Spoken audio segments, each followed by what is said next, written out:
Welcome, travelers. I'm Josh. And I'm Lee Wanika, and this is Tabletop Journeys, where we will be your not-so-humble guides on the quest for RPG adventures.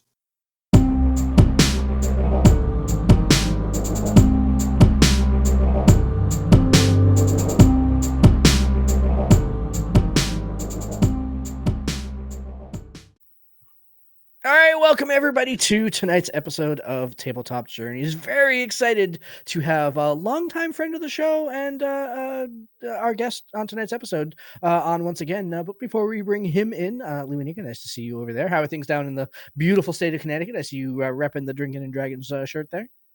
I am. Yeah, things are going really well in Connecticut. Gaming has been amazing of late. So many good things have been happening. So, at the time of this recording, we're a week and a week and a couple days from a great time you and I had visiting the folks over at Weirdstily, Westerly, Rhode Island podcast. That episode actually dropped earlier this afternoon on Tuesday as we're talking. Totally recommend it. Weirdly is a great, fun podcast for all that eclectic, fun, interesting, geek-worthy stuff. Has a lot of great local flair to this area of Connecticut. So it was a lot of fun being there and talking about our factions book, talking about gaming in general. Had some really good, meaningful discussions about how to open up gaming, bring in newer players, and I'm looking forward to getting back together with the team over there and Steph and DJ and making sure that we can do some more gaming with them and the library that's across from their recording studio. Hopefully get some gaming in over there. And then this weekend, just a ludicrous sum of fun gaming. D&D for a future adventure we're writing. Star Trek for the Patreons was a lot of fun. We didn't actually do a game session, but we worked on stuff within the system. We built houses, Klingon houses, for a couple of the NPCs and supporting characters within the game. Just a lot of fun toying with some of the mechanics we hadn't spent time with. And then, more D&D and more D&D. And it's just been so much fun. I have to share that I was talking with Stephanie earlier today when the Weirdly episode dropped, and that we both commiserated how lousy your typing is as we were trying to talk about, because she made some comment about her typos. I was like, come on, man, I talk to Lee Wanika every single day. Like, this you're talking in complete sentences. This is fantastic. But we also the way that conversation started is that we weren't even friends on Facebook yet, and all of a sudden somebody drops me a link to like a share file on Facebook. I'm like, no way in hell I'm clicking on that link. I have no idea who you are. She's like, oh, it's Stephanie. It's Steph from Weirdly. I was like, oh, okay, that's our episode. Yeah, no, cool. I'll click on it. So 25 years in technology has made me paranoid that when strangers send me links, I don't click on them. But a ton of fun this weekend. I got to run episode 5 of Preservations, at least half of it actually. We have to go ahead and pick up the other half coming up here shortly, but that's another really fun episode to write. A very kind of a very puzzly episode, which I think really resonated with the players, and also a puzzle that has dropped a significant amount of end of season 3 lore that it's, again, we're at episode 5, so we're halfway through season 3, and this was a very pivotal episode because they have now realized that there are some things afoot that they had not put 2 and 2 together. Some people that they thought were gone are back. Some people that they thought were back are gone, and just kind of everything in the middle. So that was a real lot of fun, because it's a lot of fun playing with that crew anyway. So which reminds me, actually, while we were recording, I have to do one thing real quick before we bring in our guest, and that's a Patreon supporter, Dave Rideout, asked. I mentioned my dog Darby all the time on the air. And he said that someone that he knows that listens to the show has continued to ask him to get a message to us for a little bit of dog tax on the show here. And so you can't see it, but I'm showing a picture right now. This is how I woke up this morning with Darby, my 75-pound pit lab mix, 6 with his head on my chest, sound asleep, like snoring loudly. That's how I woke up this morning. I could not move. My right arm was asleep because he had caught the artery just right. But everyone out there watching, that's Darby there, and that's how I woke up this morning. So that's you get to see my early morning face, and dog tax paid. So yeah, the tithe has been paid, and fans, we owe you money for having to look at Josh's early morning face. I am so sorry that you had to be put through that. It was my job to protect you all from that, and yeah, you have failed. Yeah, hey, in all fairness, I audibled. He didn't know it was coming. Yeah, so but without any further ado, though, let's go ahead and get cranking on tonight's episode. So we're going to introduce longtime friend of the show. We've got Josh Heath on here from High Level Games. Josh, welcome to Tabletop Journeys. It's been a hot minute since once you've been again. On. I know, yeah. How are you doing, man? I'm doing good. I'm happy to be back. It has been a while. I think the last time I was on, we were talking about Army Men. We were talking Army Men. Yeah. Awesome. Yeah, a little over a year and change ago, if I recall. Yeah, right around now, almost 2 years. I think it was 2 years ago that the Kickstarter was. So it was somewhere a little bit either before or after that. So that's And then before that, we were talking to you when Scarred Lands first came out. And that was when you got us in touch with the other guy that we Travis interviewed. Legg. Yes, with Travis. Yes. Mm-hmm. So that was a fun time also. But so everyone on now watching on video can see that we have the title card for May I Enter, your newest Powered by the Apocalypse game that is coming to Kickstarter shortly. But before we kind of get into peppering you with questions here, what is May I Enter? What's the concept? Yeah, so May I Enter is a vampire game. And for anyone who knows me, is like, oh, of course, Josh, you're making a vampire game. You've got some experience with that. Yeah, exactly. Yeah, we'll be getting into that. Yeah. Exactly. But to me, about 2 years ago, maybe 3 years ago, I had the idea. I was like, what if vampires didn't just need to be invited to come into someone's house? What if they had to be invited to do anything, right? What if they had to be invited to feed, to use their powers, right? They had to have permission. And I wrote a good 2,000 words of just like some concept ideas around it, and was like, all right, that's cool. Maybe I'll pick that up at some point. And then late last year, around September, this amazing writer, Allison Seib, they were like, hey, I'm looking for some projects at the moment. And I said, hey, I've had this idea. And if I outline it, will you take a good chunk of it and write whatever you want to write in kind of the guidance I give?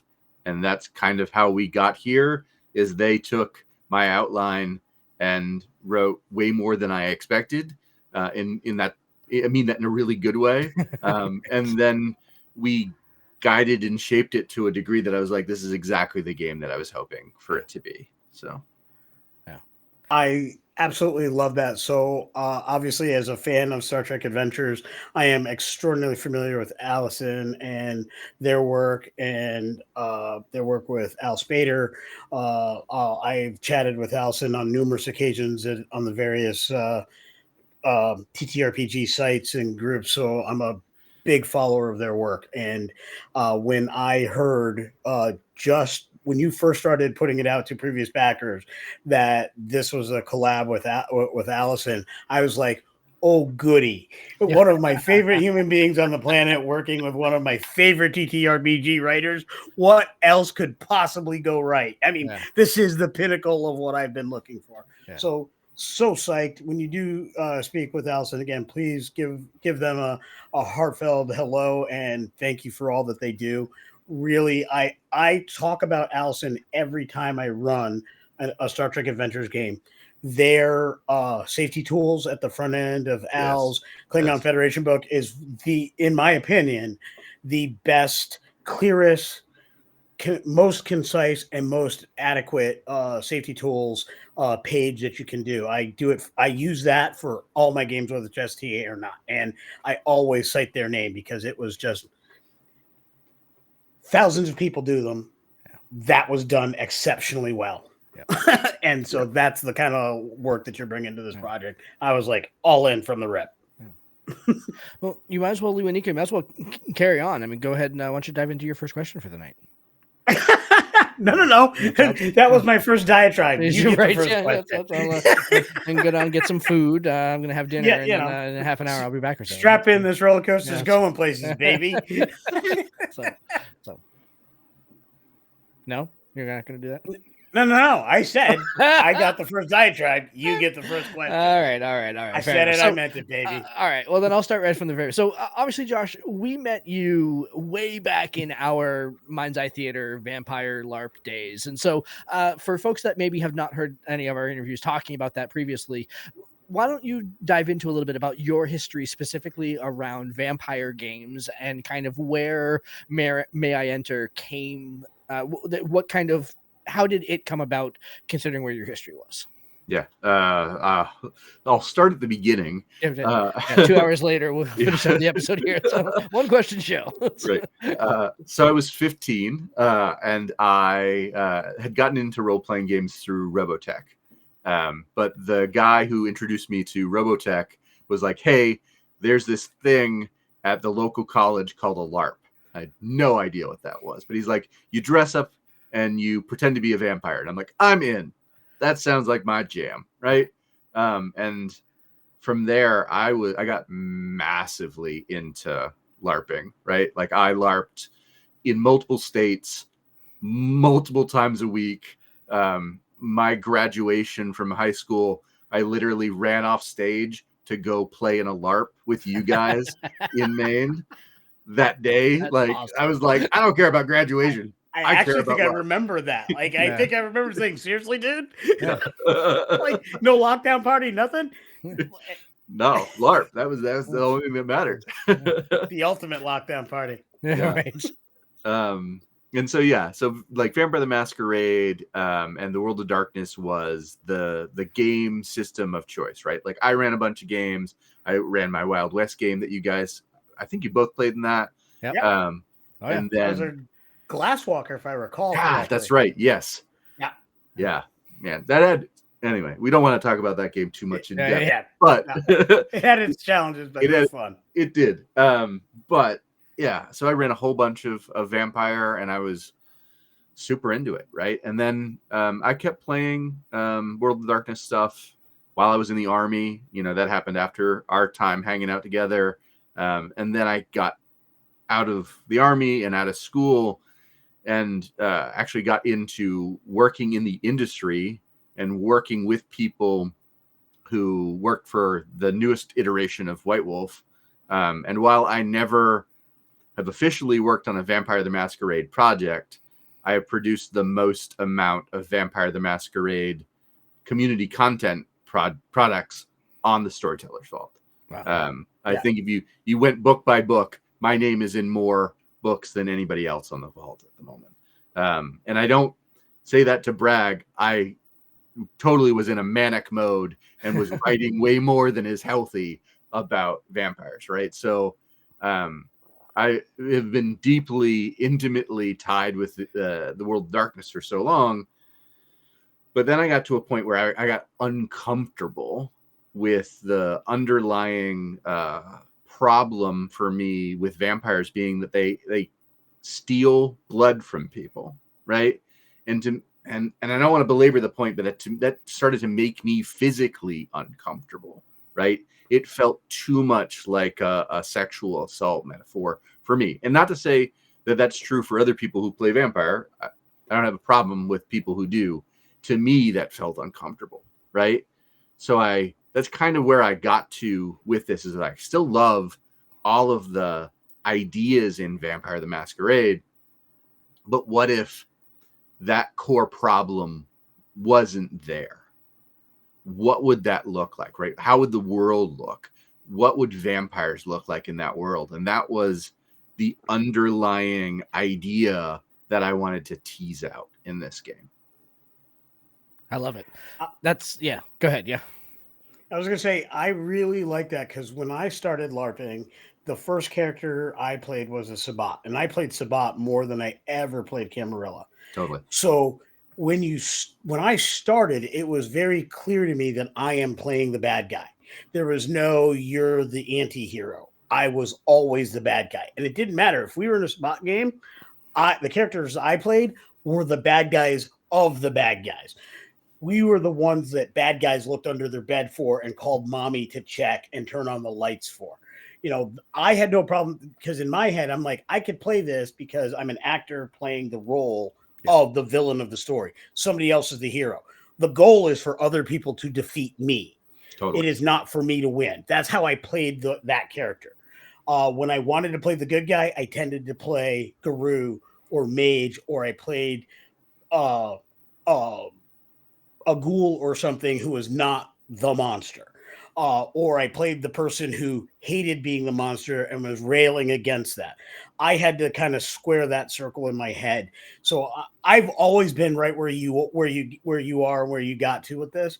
We've interviewed the writer for I can't think of the name of the book now. It was years ago when they were on the show, but they wrote a version of this of Curse of Strahd, where Strahd was Beth the Bard wrote her version, and it was the same kind of things. Like, we have to stop romanticizing this level of villainy and SA. We just can't romanticize that. It is what it is.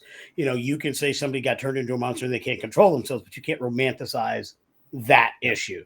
And I would say the only challenge I've ever had with going back to doing vampire stuff is really that core issue. Whether I was putting words to it or not, I think you've done that very well. So the fact that this starts from how do we fix the core problem that makes this uncomfortable, but still retain some of that deep-rooted, invested storytelling is the perfect place to start from. You got to take a story or a theme and then say, what's my spin? Well, how do I want to approach it? And I like where you're coming at. Only that I love everything that you're saying there about how, I think that the challenge that you're describing when you're playing the vampire, that's where we all get to eventually. We kind of start looking like, oh man, no matter how good I try to make this character, they are always going to be evil and monstrous. And I think I think back to some of the LARP stuff that we did and kind of how that point was always hammered home, right? Like, I think back, I ran a Hunter the Reckoning game, which was an incredible amount of fun. It was fantastic. And, just as kind of like a rule set, we used the Vampire the Masquerade rules just to go ahead and give them powers, just for some bit of commonality to go ahead and pull from. And I remember, we would make these in Hunter, they're called monsters. Everything is called a monster, right? And regardless of what kind of monster it is. But we would have these monsters that were benevolent and good and everything like that. And then the Avengers would come in and they would kill them and be like, but they were benevolent and they were good. And no, they're monsters. That's what they are. The capital M monster. That's what they are. They die. The period. It's like, right. No matter how good you make a vampire, still a vampire. And so I really love kind of taking that dichotomy or that baked in issue and then kind of wrapping it in a game that is ostensibly about social issues that we're dealing with and reconciling with today. Like the bit that you had at the end there, and we'll get into this too, but the bit at the end about how you can use this game as a learning tool was, I think, a really I hoped that you would go there. When I saw the game and I saw what the game was about, I was like, oh, I hope they touch on this. And I was really, really happy that you did. So we'll talk more about that later though. But cool. All right, Lewinicki, you can't scroll out of it now. Unless you got any kind of response here, Josh, to go ahead and delay the inevitable here. I guess my first question is going to dive right into the game because I think it's a great way to get folks who are listening to the podcast and have questions.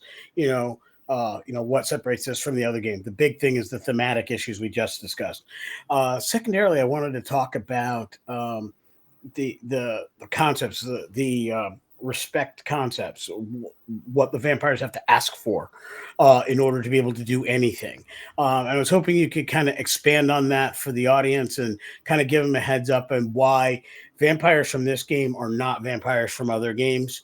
Some people might say, oh, it's a vampire story, I can use this and play some other game with it. And I would say that's a hard no. It wouldn't work. You couldn't these vampires wouldn't survive in those other stories, and those other vampires would be stymied. They wouldn't know what to do here, as long as the universal rules were true in one universe or the other. So I was hoping you might be able to help kind of expand on those universal rules that appear in May I Enter? Totally. So these are called the bindings, right? And the bindings are the mythological things that vampires kind of have as their weaknesses, right? If you look at most of them, all except for one, they're the things that vampires are not able to do or struggle with, right? So these bindings, originally I said, okay, vampires have always been like this. They've always been unable to do these things, and I'll dive into what they are in a moment. But my business partner Quinn said, you know what would be cool instead is if something happened where vampires used to be able to be like regular monsters and everything like that, but couldn't, right, for whatever reason. And so something happened, right, and has changed vampire society. So I jokingly said, well, what about Helen of Troy? And he was like, yeah, that's perfect. That's exactly it. And the reason that's funny is because Helen of Troy is a key character in Vampire the Masquerade. Right. Yeah. And so I used that, and I was like, you know what would be cool if Helen in this universe was an empowered person who was like, yeah, all this story about me being beautiful, all of that's ancillary to my magical power, right? And I was like, that to me like puts her into an entirely different mythological space, right? And then to me is also a slight joke, right? Be like, okay, Helen's here as well. If you want to reference Vampire the Masquerade stuff here, you could. It wouldn't be too far out of scale.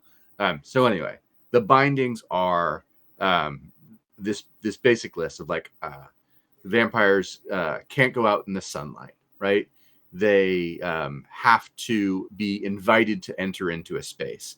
They can't go into places of worship, right? Any holy worship place they can't enter. They can't go out into the sunlight. They can't cross running water. They have to count things. So there's one of the vampire myths that if you drop a bunch of rice or grains in front of them, they have to stop and they have to count them, which is actually the origin of Count Von Count from Sesame Street, is this idea that vampires have to count things. Beautiful. I never put that together. I know that mythological story, and this... I was today years old. I was today years old. It to me has been like the funniest thing about the Jim Henson stuff is I'm like, that someone knew that vampire myth to be like, oh, you know who would be our counting guy, a vampire. It makes sense, right? That's brilliant. And so these bindings, right? They are magically enforced. Helen and a couple of other vampires got together and they did a ritual, and all vampires that are players are bound by these things, right? And to work with those things, your vampires have to actively work with human beings to get their consent to overcome these restrictions, right? And Helen and these other vampires, including the Ancient, who is a pre-hominid vampire, like he is an Australopithecus. I can say that. That's how long vampires have been around, right? They've been around before Homo sapiens, right? So the Ancient and Dorje, these three vampires, they're the core three vampires that were involved in this ritual. And they have bound all of vampires to these principles.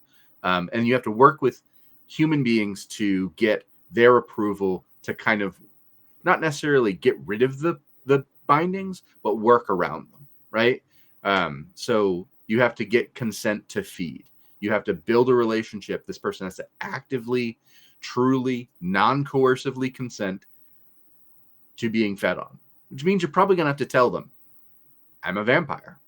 I need whatever energy you have. And it doesn't have to be blood. It's probably going to be blood, but it could be love. It could be creative energy. It could be Colin Robinson from What We Do in the Shadows, right? It could be whatever energy that you're taking as a vampire. You can do that, right? There's nothing in the system that says it has to be blood. It's just some sort of energy that you are taking from people. And you have to tell them honestly and upfront, this is what I need it for. This is what I am. This is how I'm going to use it. And the person, when they say yes, then you can feed from them, right? And then you can work with them to gain access to other powers that we call privileges, right? So you can learn how to fly. You can learn how to cross, running water. You can learn. One of the cooler ones to me is a privilege of I may worship, right? Like I have built this relationship up with another human being so that I can feel comfortable in the presence of the divine. And it's that active consent element that need to build relationships with humans, which again, like in traditional vampire games, that's been the hard thing to get players to care about doing on screen, right? Like it's a thing that is supposed to be in the lore. It's supposed to be in the games, but it always feels like it's a side story, where in this game it's saying that relationship to your NPC, to your human connections, that is not just central to the story, that's central to your existence. If you can't do that, sorry, bud, at some point soon you're going to be dust.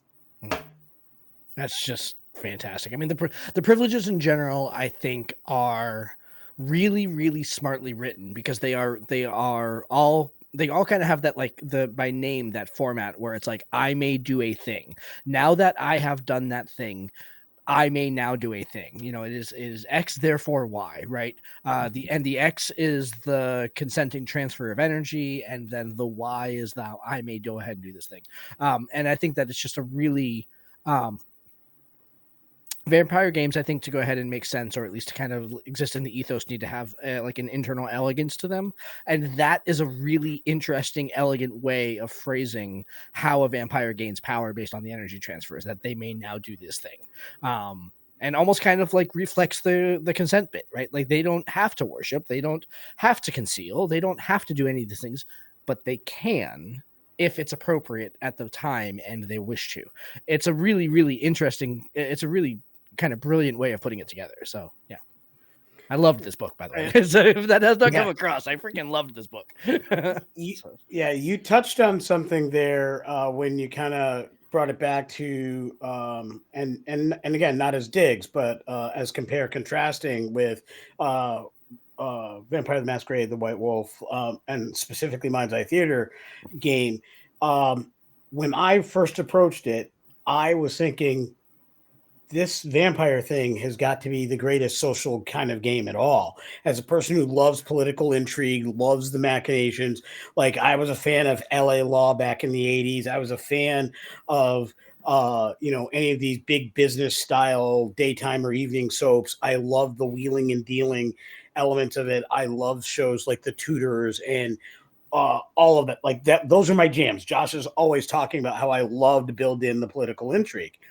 And as much as that is supposed to be a part of that game, maybe 2 out of the 4 main LARPs we go to on a weekend at USM, was it really allowed to be the main thrust of the game? It was mostly who can get alacrity and potence high enough to wipe out the other clan.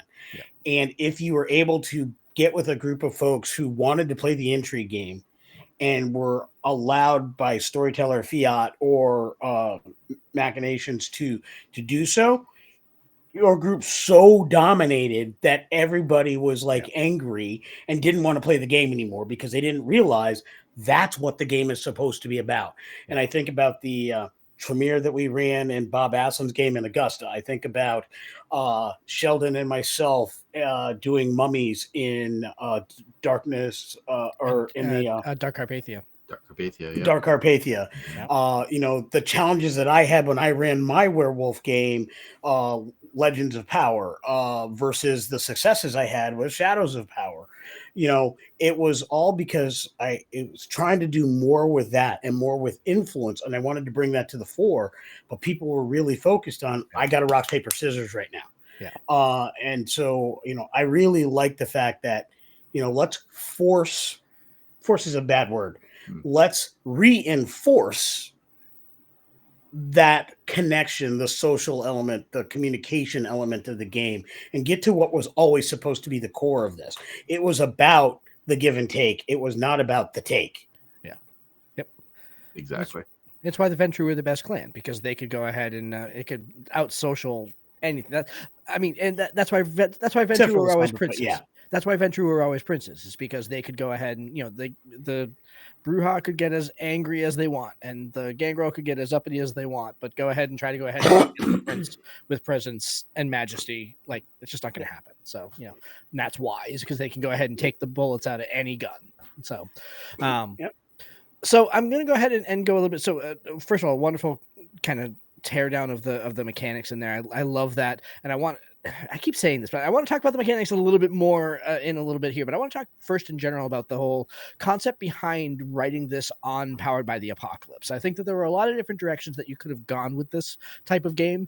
But when I think about building this on top of Powered by the Apocalypse, I start thinking about what a party of players like this would look like, and kind of what a Powered by the Apocalypse engine gives me in this game. So that's kind of where I want you to go on this. Like, how do you think parties are formed, and what do parties look like, and what does kind of the flexibility and kind of the infinite option that is Powered by the Apocalypse, with all of the different playbooks and everything like that you can bring in, what does running it in Powered by the Apocalypse give you in the structure of this game? So Powered by the Apocalypse does two things.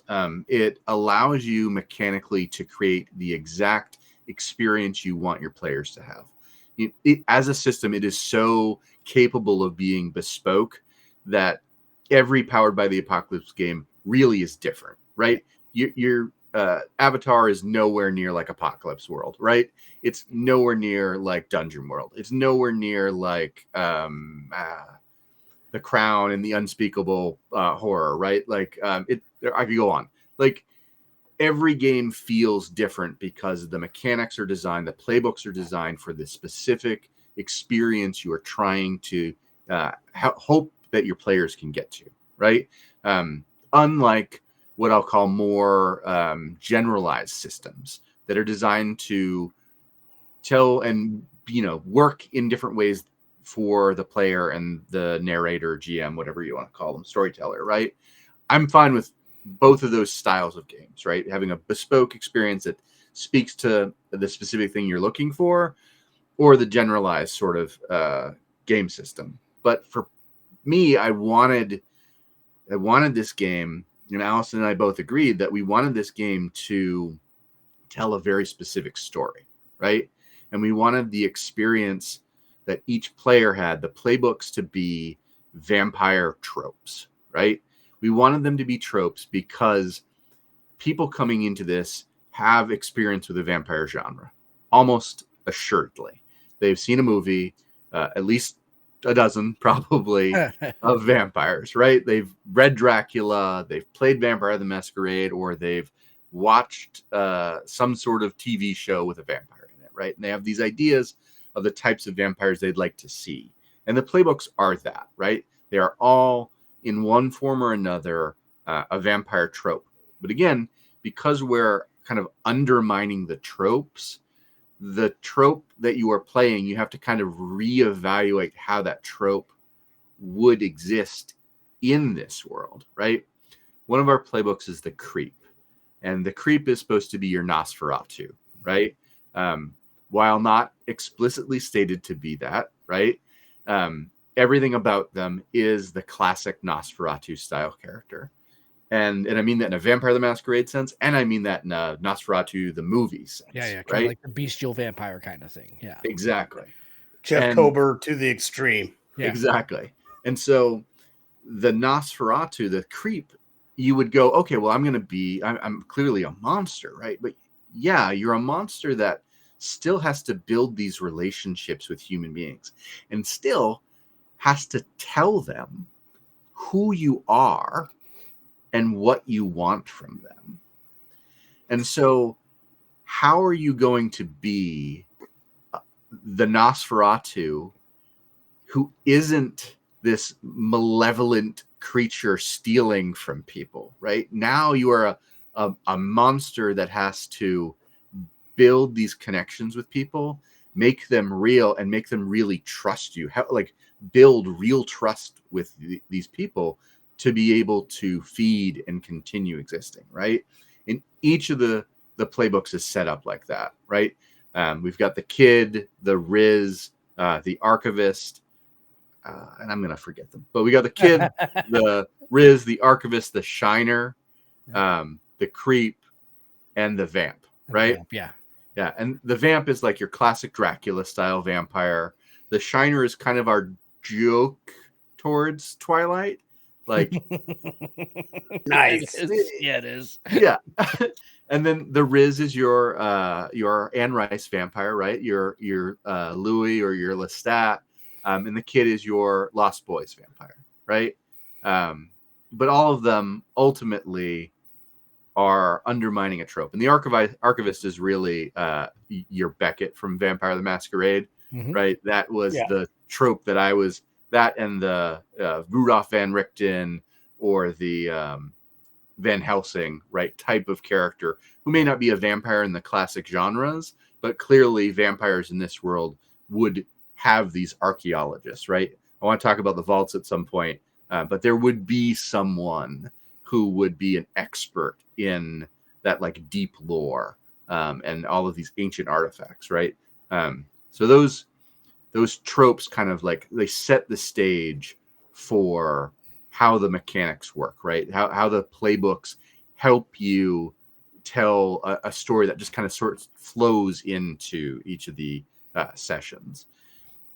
And the cool thing with playbooks is, like, every player can play the same playbook, or they can play totally different playbooks, right? It works either way.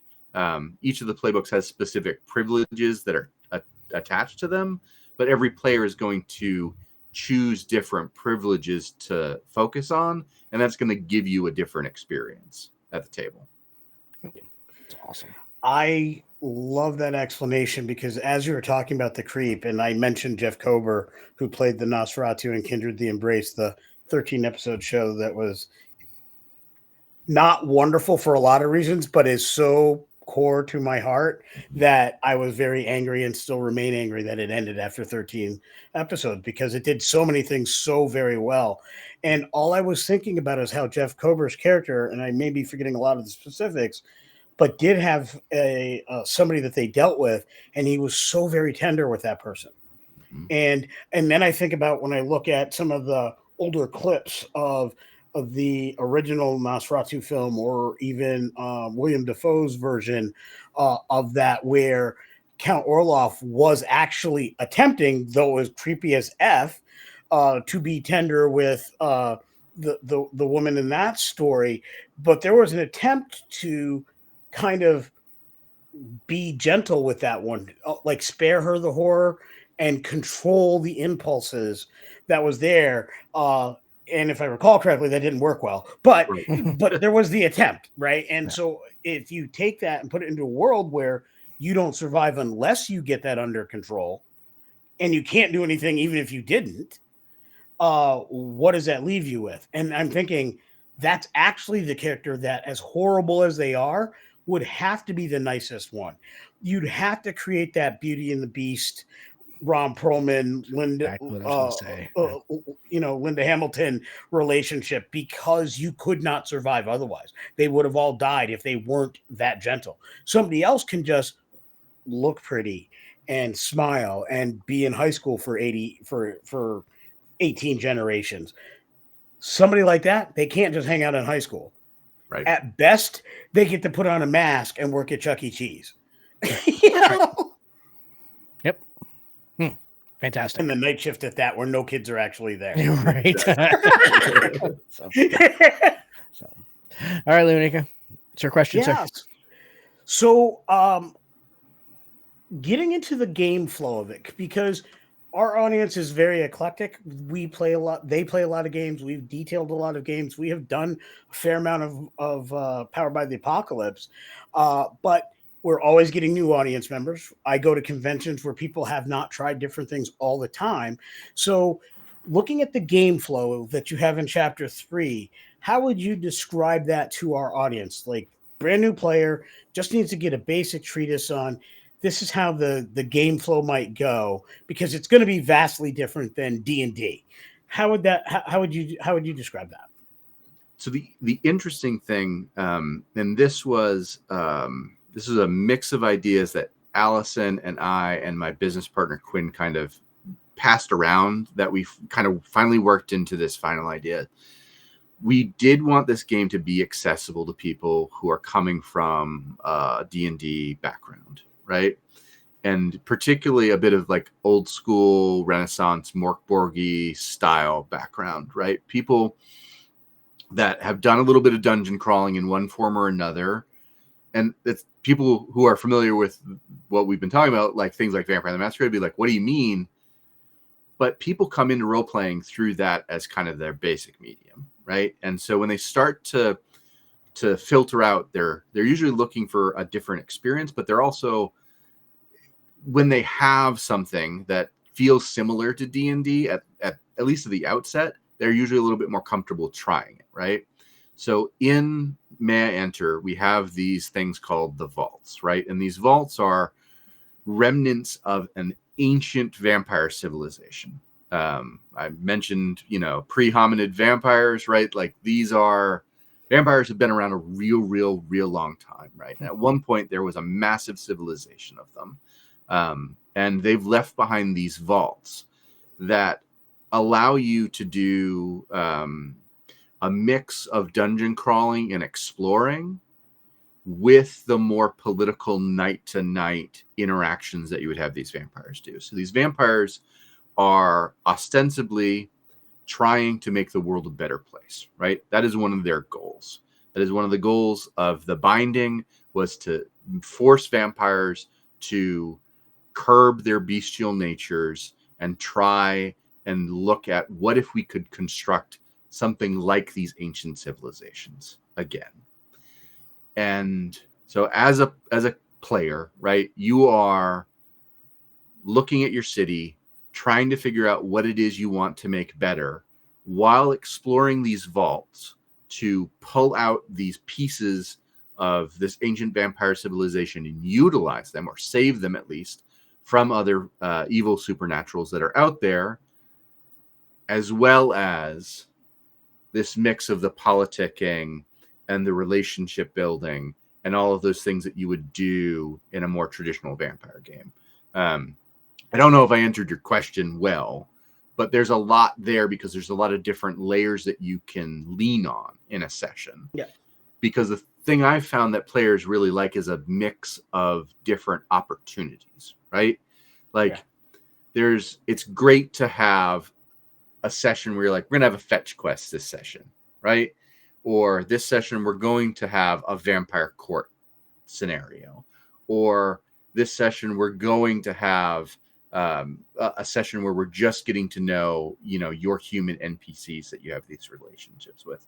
Having those various different ways of attacking the core concept, I think it gives more narrators an opportunity to figure out what works well for them, as well as their players to say, hey, this is something I'm interested in. Let's chase that part of the story down. I really like that, because I think of being at a convention and you don't know who you got till you sit down.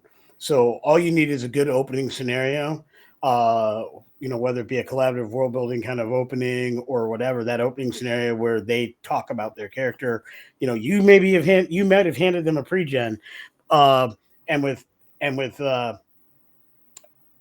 by the Apocalypse, it's check 8-9 boxes and your character's built, right? Because you've got a playbook. So I love that. It writes itself. But then their interpretation based on those choices and kind of, as a storyteller, kind of watching that interaction and watching that take place, you get the opportunity to really say, okay, this is the group that really wants to go find things. So now whatever the base scenario was that you put on the marquee, you can make that more, okay, here's the trap you go through. Here's the, a penitent man kneels, whatever, that type of thing. Or it could be more of the action adventure bit, or it could be more of the you've got to negotiate with the different factions to get access to this thing. It's less of what happens in the actual vault, but it's more about gaining access to the country, getting on the right rail, getting into the right location, getting the right guide, and but it all depends on the people you have there at the table, and you can really manipulate a host of base scenarios to fit a host of different player type options, and I love that kind of construction. Absolutely. And one of the things that I didn't give you guys in the copy of the game that I sent you are the questions that you usually ask in a Powered by the Apocalypse game, right? Each playbook is supposed to answer a set of base questions. One of my favorite parts of Apocalypse World, right? Where it's like, here's some questions that this playbook has to answer for that character to make sense, right? I got some feedback during a playtest that like, you don't have those. And I was like, oh, I do have them. I just don't have them in the playtest rules. Right. That type of thing helps, right? That character creation at the table where you're like, oh, cool, I can answer these questions. And it helps you kind of formulate that character right there at the table quickly. And then you know how to like organize that session for players. Yep. Yeah, I've never played Powered by the Apocalypse and wondered what kind of character do I have. Like, right. By the time you check those boxes, answer those questions, I have that character. I know who that is wholeheartedly to its core, and I could role play them in any scenario just based on that process. It's brilliant. Whereas with other things, you have to feel your way, figure out how you fit, all of that. Yeah. Powered by the Apocalypse, it writes itself. Yeah, where it's made easier in some other systems if you know what your concept is up front, because that can kind of inform your choices as you go along, as opposed to Powered by the Apocalypse, where those questions are really going to serve to go ahead and formulate the concept. You don't need that ahead of time. So Yep, exactly. Yeah. All right, so I'm going to dive into, I think, probably my favorite mechanic, or kind of like the two coin-sided mechanic in the book. And if nothing else, because I loved what they were called, but I also loved how they were used. And that's the whole concept of nostalgia versus ennui, and the way that you can go ahead and the push and pull between those two things. The ennui where, I'm a millennia-old vampire, and this is all, the drudgery of this all is just weighing me down, versus nostalgia, which I thought was, I'm not sure if this is a PBTA build that you're familiar with, but we had Jason Ward and the folks from Accidental Cyclops with the Real Thing, and the Real Thing was kind of based on this discovery system, right, where you don't know who you are when the game begins, and you kind of, as the game goes along and you discover the connections between you and the other people in the party, it kind of builds in your backstory as it goes along. Nostalgia for me kind of seemed like the other way around, right? Where it's like you have these connections to your past and you can leverage them to build, to do things. But when you do, you begin to lose that connection to your past. So I want you to talk a little bit about kind of like, where did that come from and how do those kind of things kind of play together, and where's the origin there? Because freaking brilliant.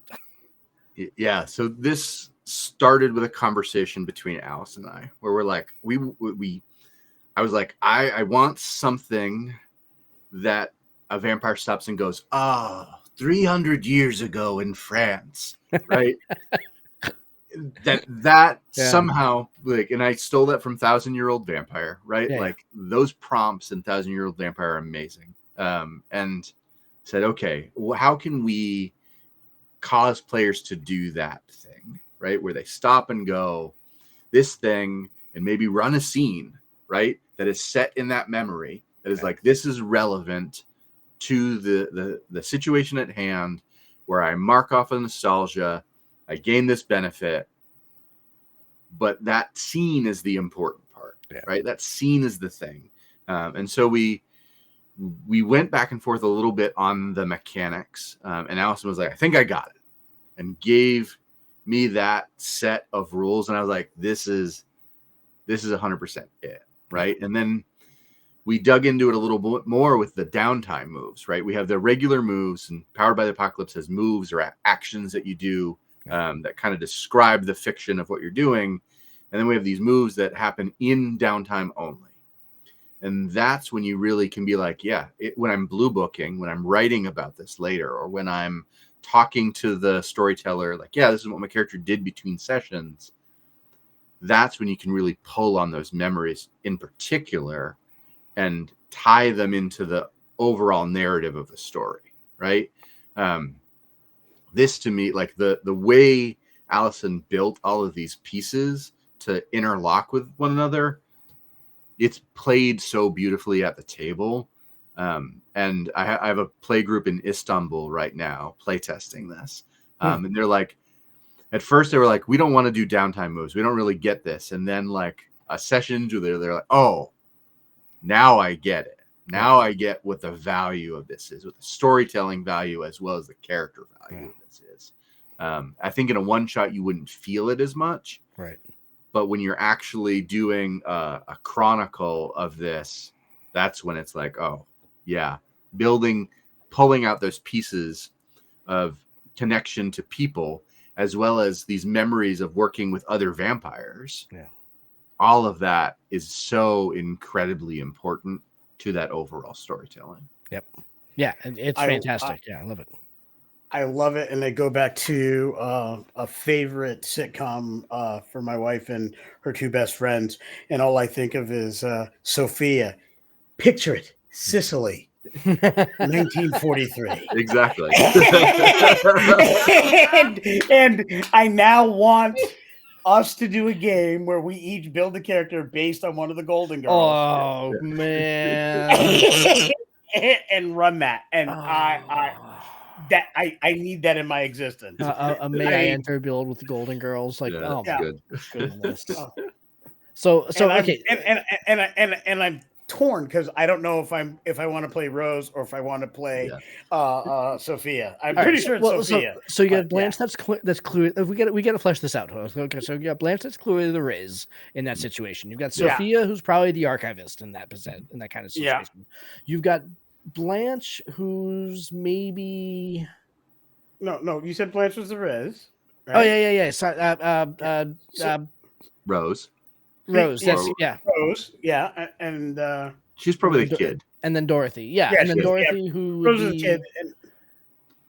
I think Dorothy's the vamp. The vamp, maybe. I think the more traditional, like just kind of like desperately trying to keep control of this ship before it crashes into the shoals, keep these other ones from going totally off the rails. Yeah, exactly. Yeah, I can see that. Okay, okay. My life is now complete. We have completed that. Like that's because really that's. If that's the earworm we've left the audience for. Good stuff. in fact, in the comments, I want everybody listening to this to give us one Sophia as a vampire story. I think that's what I need. I need the comments to be flooded with Sophia the vampire stories. I love it. Absolutely love it. So, all right, Lunica, we've got time for one more question. So, round us out. Yeah. So, first of all, I just want to say that I've already marked it as a follow. It's a lock. I'm in. I'm absolutely in. But so I'm torn with what question to ask. But I will go with this because I'm sure we will talk and we'll have other opportunities to ask other questions in the future. But I have seen so many games that talk about what players should do or what the game expects players and storytellers to do.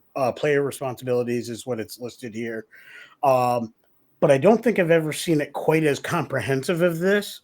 And by comprehensive, I don't mean wordy or preachy, but I mean actionable steps. Can you take me through the process of making the decision to take what in many books is maybe 3 subparagraphs within the first 2.5 pages? I'm talking maybe 100 words, 200 words, or 300 words at most.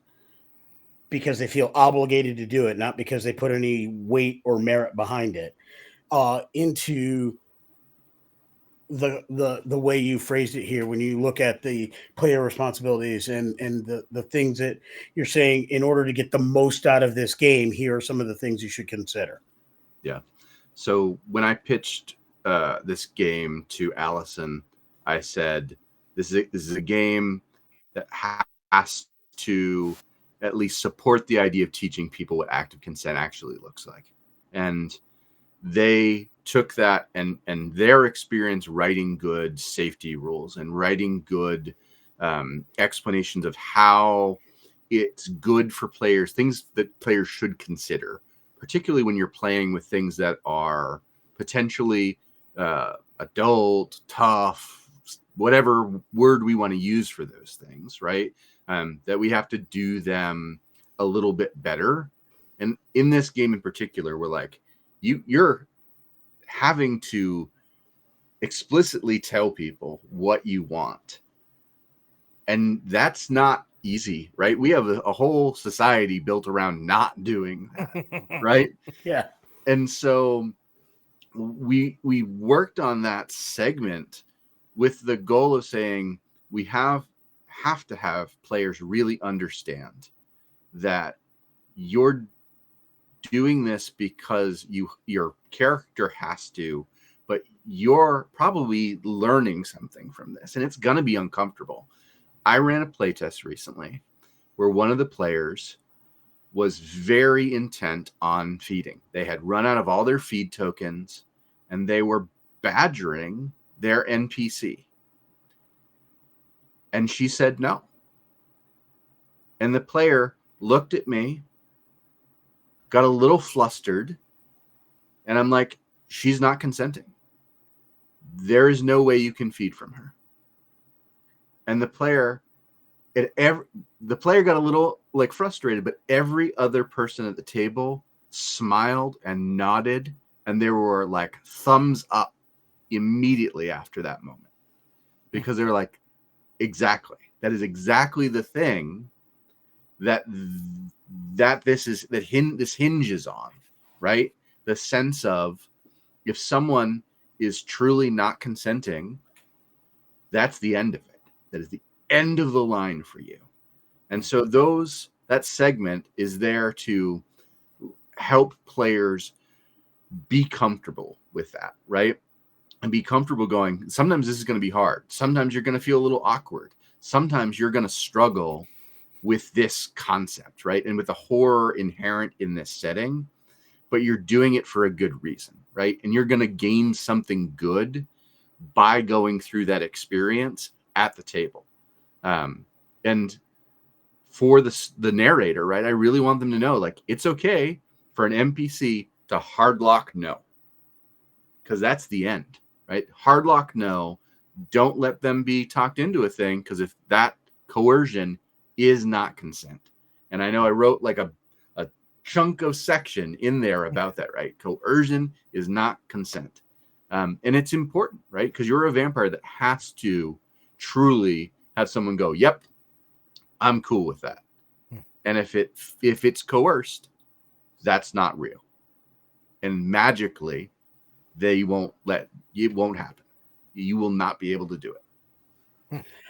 I think of I love that statement for two reasons. The first I'm going to do is just briefly mention the D&D equivalent of that. How many games have we sat at a D&D where somebody breaks out the zone of truth spell? Yeah. And somebody's like, well, they're actually telling the truth, but the spell specifically says intent to deceive. That may not be the exact word, but there's a wording that is about the intent. And if there's an intent, that trips the features of the spell. So if somebody intends to deceive, wants to hide, has any element of I am not being 100% authentic, that is known by the caster. Yeah. That is where that is the D&D equivalent of this, where you can't get around this. This is a core principle of the universe within which you're playing. It doesn't matter if they end up saying it or if you make them say it, it won't work. And therefore, when you get that hard lock no, that's the end of it. To the piece about learning things and what we need to learn as a society, many of us as individuals, fortunately, have learned this or inherently knew this all along, that consent isn't when somebody eventually gets browbeaten into saying yes. Right. Consent isn't, I'll think about it maybe later. Well, I guess, okay, whatever. Anything other than a hard yes is a hard no. And a game that is locking that in, being played by people who invariably will find themselves in situations at different points in their lives where this becomes critical, is an important thing to have people understand. There is no metaphysical magic that stops humans in the real world from doing things when there isn't a hard yes. Right. It's nice that there's a game that does that for us, but it does require humans to understand and know how to navigate that. And I love this section because it really does that. And I think that's an important thing to put in modern games for modern players, especially in a world that is quite tragically and unfortunately not very good at giving us great examples. Totally. Yeah. The one other thing, I know we're getting on you're time. fine. Yeah. But the one other thing we didn't tackle yet that I wanted to briefly mention are the adversaries in the world, right? Obviously, humanity is the big bad, right? It's a vampire game, personal horror game. Humanity are kind of the, as Lee Wanika was just saying, right? Not so great at actually understanding consent sometimes. But there's also the primordial vampires, who are vampires that have existed for thousands and thousands of years and for whatever reason are not bound by Helen's binding, right? And then there are these other vampires who are called the originalists, and they wish they were not bound, and so are trying to find ways around that.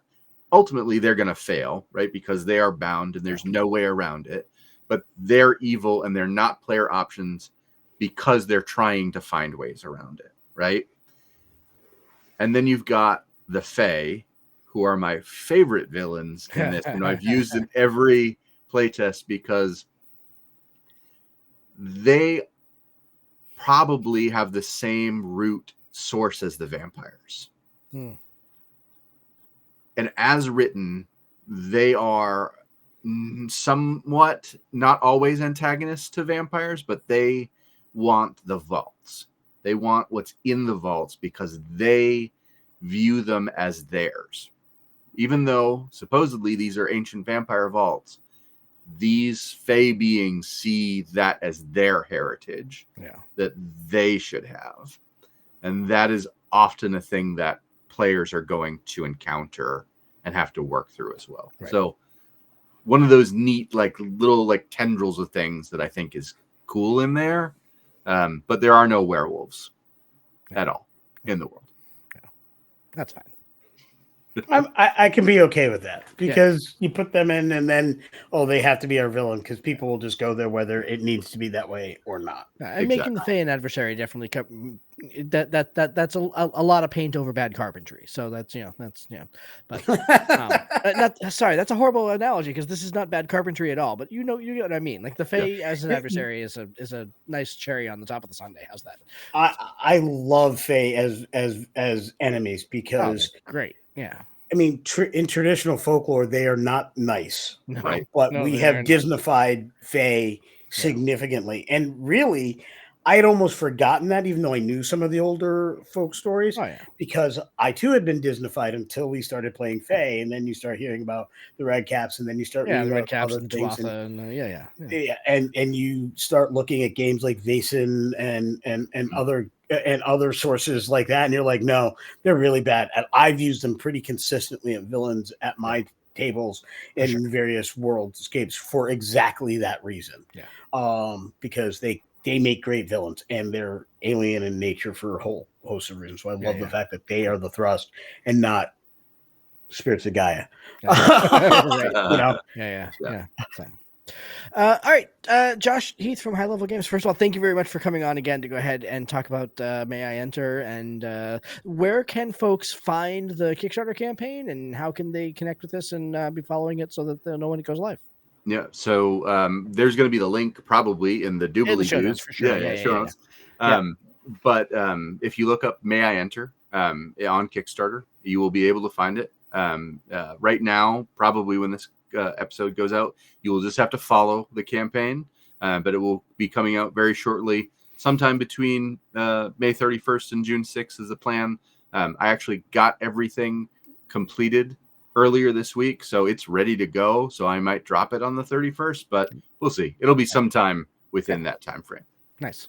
Awesome. And of course, folks can always, if for some reason you can't find it there, ask us here. Ask in the comments. I'm sure Josh will be following the comments from this episode. You can ask us here. You can join Tabletop Journeys Discord. You can join us on our Facebook page. We'll be happy to answer all the questions. I am forever boosting the signal for high level games because there's very little that you put out, Josh, that I have not found great uses for at my table. Even if I'm not playing the specific game, the elements of almost everything you put out ends up in all of my games in some fashion. Yeah, exactly. So, there are a handful of creators out there that anytime they put out anything, it's in my shopping cart, and you're definitely on that short list. So Thanks, guys. Love it. So, all right. Well, that is our show for tonight. Really happy to go ahead and have Josh Heath on again. I really appreciate you taking some time to go ahead and talk to us tonight. Please go to the May I Enter Kickstarter page. Go check out the campaign. Follow it, back it if it's open. If he has surprised us and hit the magic green button and launch this thing. So, if you have any questions, please leave them down below. Like Lewanika said, we'd be happy to go ahead and get them back to Josh. And all that say, thank you very much for coming on, man. Appreciate it. Nice to see you again. Definitely. All right, and everybody. Don't forget, give us your Sophia stories. Absolutely. Flood hashtag Vampire Sophia. I love That's it. Hashtag Vampire Sophia. I love it. So, all right, everybody, have a fantastic night. Thank you very much for listening. And we'll talk to you again next week. Have a good night. Later. Good night, all.